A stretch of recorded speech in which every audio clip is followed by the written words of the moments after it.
What's up, guys? It's Ray J back with another video. And in this one, I want to break down what's happening with SPY, Tesla, Nvidia, the QQQ, and a couple of other tickers. I'm also going to break down why, as of right now, Tesla is favoring bulls a bit more as we're trying to test our high of the day again, getting close to this tough resistance. Let me first break down some very important things before I break down these charts.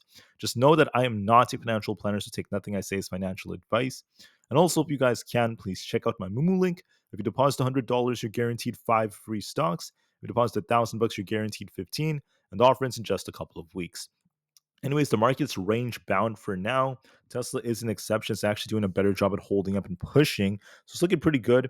And if anything, it has a lot more potential to continue this pump because of the fact that it's still pushing to resistance. There's no sign of it stopping quite yet. But I also want to mention the fact that with the market pushing the way it is, we have FOMC for tomorrow. So please keep that in mind. And that could affect the market, could cause a rug pull, it could cause a bigger rally. We'll just have to wait and see what Jerome Powell says and what the Fed decides to do. We are expecting a 25 basis point cut by the Fed, so we'll see if we get that tomorrow. But for now, let's talk about Tesla.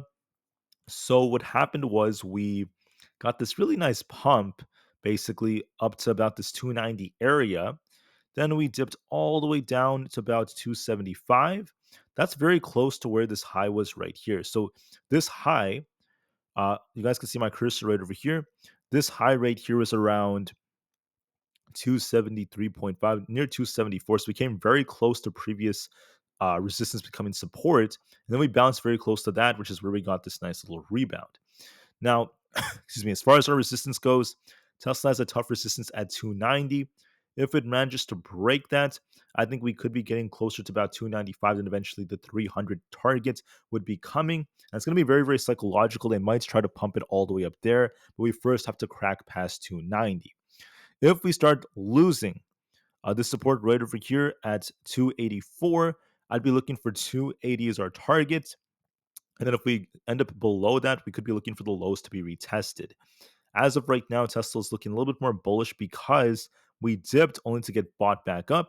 So there's lots of buyers defending, and 290 becomes a stronger possibility as time progresses. So that being said, guys, I think that there's a very, very good chance that we could be looking for an attempt to push higher on Tesla. We might be trying to test the highs again. We'll see if we break them or not. So give this the time it needs. But overall, I would say that Tesla is just kind of range bound. We're basically stuck between 285 and 290 for the most part, but there is potential for us to try to push higher as we're holding our supports. For SPY, this is in the middle. So we pushed up to about this 590 area. It's very, very tough. And we're getting bought back up around this EMA. So I think I was looking at the hourly. I'm going to have to double check this.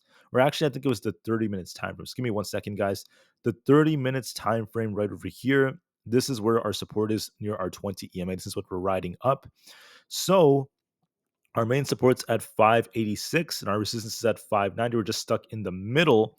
But one thing I want to call out is the fact that the market is still getting bought back up. So there's potential for us to try to break past 590 and push even higher. But here's how I'm going to go about this. If we continue to push, so we're range bound right now between 590 and 586. That's the main range because of where our 20 EMA is. But just know this, okay? If 588 fails us, we're looking for 586 around that area as our supports. If that fails us, there is a risk of us coming all the way down to the low of the day. And if we don't bounce off this 585 to 586 area, this is where we had the previous all-time high. So this is acting as our support now. If we lose that, we could be dipping very close to about the 580 area, very close to 580. If that fails us, then there's going to be a rug pull and we're going to be filling the gap all the way down to 576.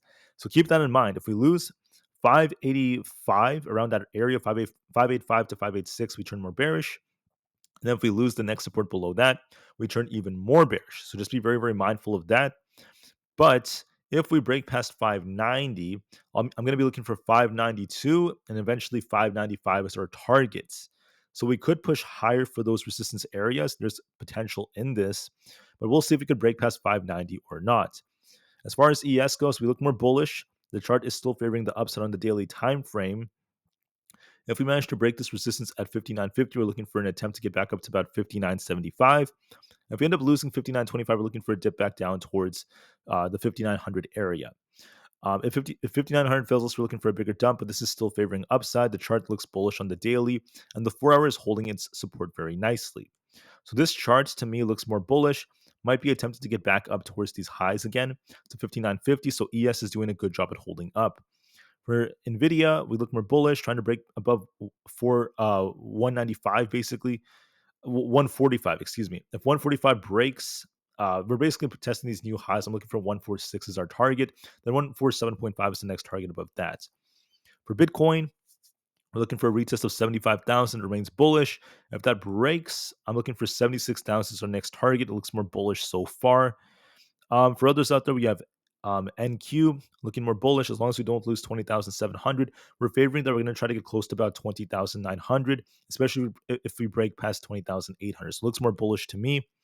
As long as the QQQ does not lose 500, 501.8, and then 500 is the two supports. As long as we don't lose either of those, we're favoring 504, then eventually new all-time highs, right? New all-time highs, 505 plus, 507.5 above that.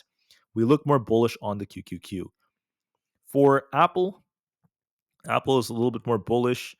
I think that we're looking for 224.5 as our resistance. If this breaks, we're looking for essentially 226.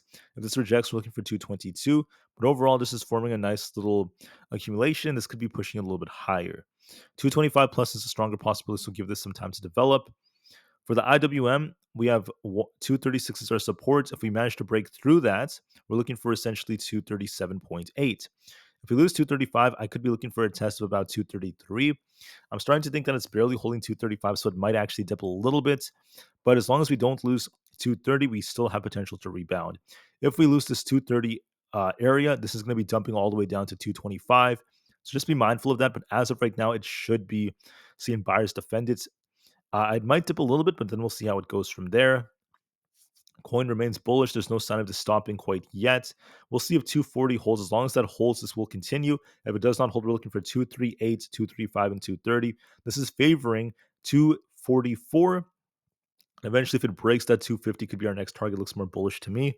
Amazon looks bullish. We could be looking for essentially 207.5, eventually 210. So far, so good. For Meta, we're looking a little bit weaker. We could be dipping closer to about 560 again. There is some weakness building on the chart. Microsoft is looking decent. We'll have to see if we break 418 to push up for 421. And then for Google, we look more bullish. As long as we don't lose 175, I'm favoring 178.5, and eventually 180 is our target as we look more bullish. So the majority of stocks are bullish. There's some exceptions such as Meta, but just know that Tesla, of all things, is doing a good job at holding up, and this may attempt to try to push for the high of the day all over again. So far, buyers are defending it, so just keep that in mind. I thank you for listening. Have a great day, guys, and peace out.